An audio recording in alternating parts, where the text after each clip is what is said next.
السلام عليكم. أسعد الله أوقاتكم بكل خير.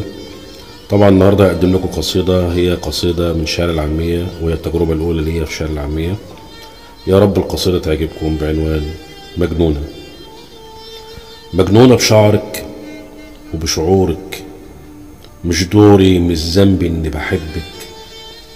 خدني في حضنك وانساني، مش رح أقولك حاجة تاني عجباني، مش في معاني لا كلام نافع، الفعل الأفضل تنساني.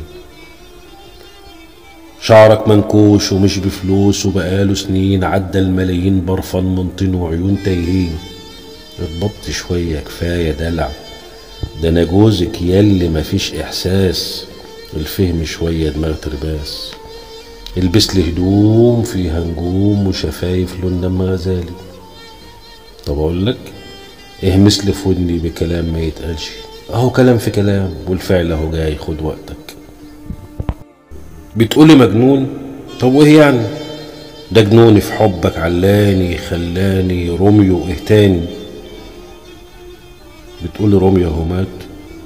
اه، ما هو مات، ما انا ميت وفي حلمك جايلك اندهلك، اتعلم منه يمكن ينفعلك، واتمنى تفوق من الغيبوبة وتعيش ايامك، ده الدنيا مش مستاهلة. وسلام الحب والحبك.